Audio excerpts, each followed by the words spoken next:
some of the teams that we've been high on of late have really fallen flat on their face here. I'm talking about the Pelicans, the Bucks, and to a certain degree, the Cleveland Cavaliers all had really rough weekends. And so my question to you, Rob, is which of these three teams now is the least serious?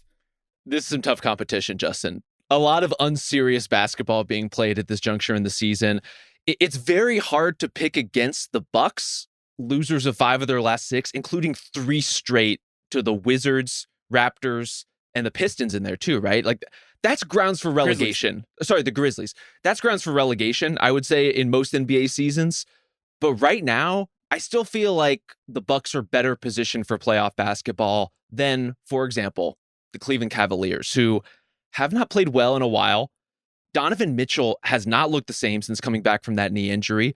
And overall, even while resting him games here and there and trying to get their lineup more complete, we just have no body of evidence this season to suggest that the complete Cleveland Cavaliers know what they're doing and know how to play together.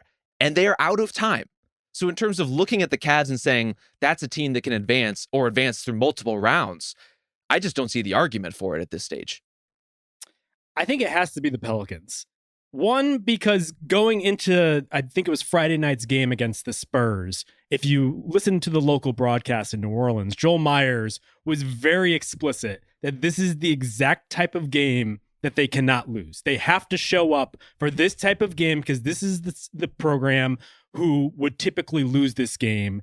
And also the stakes were just much higher. Like the Bucks, if they lose a couple games here and there, like if anything, it might actually benefit them to get out of maybe the 2 range and perhaps play an easier team in the first round. With the Pelicans, they're still fighting for their lives to get into the 6th seed to stay out of the play-in mess. But here they are, losers of 4 in a row. I know Zion wasn't there on Friday. I know Brandon Ingram wasn't there. And I know Victor Wembanyama is the exact guy you do not want to see this late in the season. He's playing like a god MVP candidate. But now they find themselves into the play-in mix in 7th, and it's looking pretty dicey. And so just in terms of like the stakes, the context, I got to say the Pelicans really, really disappointed me. I think that's on us. We were way too confident in talking about the Pelicans on the last pod. I take full responsibility, but to me, the Pelicans are the most explicable because Ingram has been out. And now you don't want to put that as an excuse on a team that's this deep. Like the Pelicans have a lot of bodies. They have a lot of really good players. They should be able to overcome those circumstances to win some of these games. But the difficulty of the schedule, missing one of their best players, the fact that, okay, maybe they were overperforming through some of the regular season. Maybe they aren't actually a 4th or 5th ranked team in the Western Conference and they're a little closer to the 7th, 8th, and this is just coming back down to earth. I think all of that kind of makes sense for them. And so I see this as kind of, although our confidence excluded, we really had come along on the Pelicans bandwagon. Maybe this is just the reality of who they are. And it's certainly the reality of who they are without Brandon Ingram. I knew it in my gullet that we shouldn't trust them. We knew it. We've been saying it all year. Can't trust this team. And yet we did it anyways. We're fools. There's no doubt about that. I think lots of people would agree we're complete fools, but never so much as when the Pelicans get us yet again. Egg on our faces every time we talk about this team. Let me ask you this about the Bucks, though.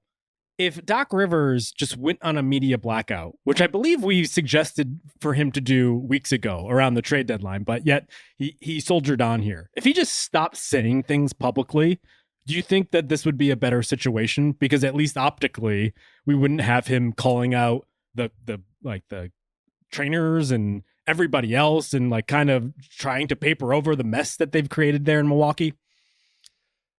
Here's the thing. There's a lot of noise around the Bucks right now. These losses are horrendous. I don't care who's out of the lineup. Giannis has been missing for some of those games, Dame for some of those games. That's the reality of the NBA season. But when you're playing against teams of this caliber, you should be able to win.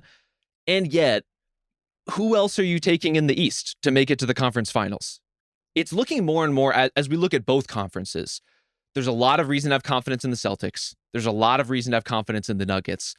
Everyone else has huge questions, and they're either playing very poorly or they're missing guys from their lineup, or in cases like the Thunder, there's just all the classic youth, size, like all of those kinds of burdens of proof that a team like that needs to cross in order to become a real contender.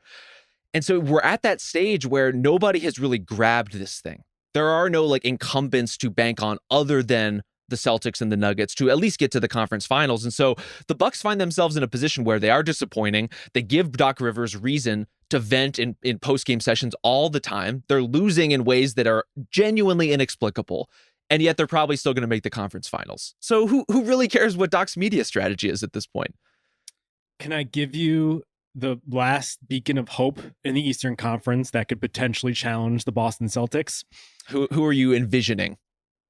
I think it might be the Sixers. Like, I don't know if you've seen the 2 games, I believe, with Joel Embiid. We're recording this Sunday afternoon, so we haven't seen what happens against Victor Wembanyama. That's primetime viewing for me. But I have to say, like, Embiid's look healthy enough to at the very least be on the same par, to put this team on the same par with all these teams that we're talking about. Well, especially Embiid and Maxey together. You know, that we didn't have Maxey in the first game that Embiid came back. He had to do a lot. The rest of the Sixers were scrapping, but those 2 guys on the floor is a huge difference in the construction of that starting lineup, which has been one of the best all season, at least in the form it had when everybody was healthy. And then also in the maintenance of a rotation, like having another scorer like that to stagger throughout these games gives Nick Nurse a lot to work with. They're going to be really good. They're going to be really formidable. They're kind of the variable why I would be a little tentative if you are the Bucks about the idea of, oh, maybe the 3 isn't so bad, or maybe even at the 2, we're going to get a good matchup. Someone in that 2-3 range is going to have to play against an opponent of, if not the Sixers caliber, then probably the Heat's caliber. And you don't want to be doing either of those things.